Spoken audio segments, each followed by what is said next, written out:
खूप unexpected and special गोष्टी घडत आहे सध्या माझ्या आयुष्यात. सगळ्यात पहिले तुम्हा सगळ्यांना गुरुपौर्णिमेच्या हार्दिक शुभेच्छा. आणि तुम्हा सगळ्यांना माहिती आहे मी क्लासेस घ्यायला जाते. मी 8वी 9वी 10वीच्या मुलांना शिकवते. तर क्लासेसमधल्या सगळ्या मुलांनी माझ्यासाठी गुरुपौर्णिमेनिमित्त गुलाबाची फुलं आणि नारळ आणले होते. आता स्पेशल का तर ते सांगते. 12 ते 5 मुलं शाळेत गेलेले होते, फुलं घेऊन गेले होते बरं का. ते फुलं त्यांनी इतके जीवापाड जपले की संध्याकाळी आपल्याला ताजे ताजे फुलं द्यायचे आहेत मॅडमांना म्हणून. मला तो क्षण खूप भारी वाटला. आणि अनएक्सपेक्टेड काय तर लहानपणी मी कधीही एक्सपेक्ट केलेलं नव्हतं की गुरुपौर्णिमेला कोणी माझ्यासाठी काहीतरी देईल.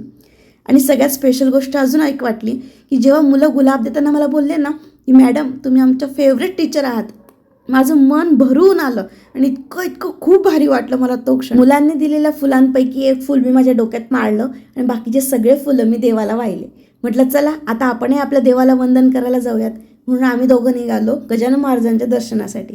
गजानन महाराजांचं दर्शनाला यावर्षी शेगावला जाऊ शकत नाही म्हणून काय झालं, म्हटलं पुण्यात खूप सुंदर मंदिर आहे, आपण तिथे जाऊयात आणि गजानन महाराजांचं दर्शन घेऊयात. नंतर आम्ही दगडूशेठ गणपती बाप्पाच्या इथे आलो. 2 तास रांग होती, पण जेव्हा बाप्पाचं दर्शन झालं ना तेव्हा मन प्रसन्न वाटलं आणि त्यांना एकच सांगितलं, देवा सगळ्यात पहिले तुम्ही हे जे दिलं आयुष्य त्याच्यासाठी खूप खूप धन्यवाद आणि तुमचा आशीर्वाद आमच्या डोक्यावरती कायम असाच राहू द्या. घरी येता येता आम्ही मस्त सरबत प्यायलो. ॲक्च्युली हे सरबत मी फर्स्ट टाईम घेतलं होतं म्हणून प्रतीक मला विचारतोय कसं आहे. मी म्हटलं छान आहे छान आहे, नेक्स्ट टाईम नक्की येऊयात.